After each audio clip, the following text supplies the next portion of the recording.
బీసీలకు 42% రిజర్వేషన్ల అమలుకే BC joint action committee శనివారం పిలుపునిచ్చిన బంద్కు తమ పూర్తి మద్దతు ఉంటుందని ఆదిలాబాద్ పట్టణ ముదిరాజ్ సంఘ నాయకులు తెలిపారు. పట్టణంలోని సంఘం కార్యాలయంలో నిర్వహించిన మీడియా సమావేశంలో పట్టణ నాయకులు మాట్లాడారు.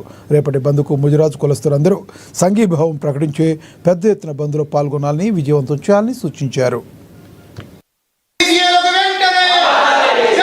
రాష్ట్ర వ్యాప్తంగా నడుస్తున్నటువంటి 42% బీసీ రిజర్వేషన్పై ఏ విధంగా అయితే చర్చ జరుగుతుందో దానికి మద్దతుగా Telangana joint action committee BC నుంచి ఏదైతే రాష్ట్ర వ్యాప్తంగా బంద్ నిర్వహించాలని తలపెట్టుకున్నారో దానికి ఆదిలాబాద్ పట్టణ ముదిరాజ్ సంఘం తరఫున సంపూర్ణమైనటువంటి మద్దతు ప్రకటిస్తున్నాం. నిర్వహించినటువంటి బంద్ కార్యక్రమాన్ని ముదిరాజ్ సోదరులందరూ ఖచ్చితంగా పార్టిసిపేట్ అయ్యి అన్ని విధాలుగా సహాయ సహకారాలు అందిస్తారని చెప్పి బీసీ సంఘానికి అన్ని రకాలుగా మద్దతు తెలుపుతామని చెప్పేసి కోరుకుంటున్నాం. ముదిరాజ్ బంధువులు ఎవరైతే ఉన్నారో ఆదిలాబాద్లో అక్కడక్కడ చేసినటువంటి బిజినెస్లు ఏవైతే ఉన్నాయో వాటన్నిటి మేము బంద్ పెట్టి సంపూర్ణంగా మద్దతు తెలుపుతామని చెప్పేసి జాయింట్ యాక్షన్ కమిటీ బీసీ సంఘానికి మేము విజ్ఞప్తి చేస్తున్నాం.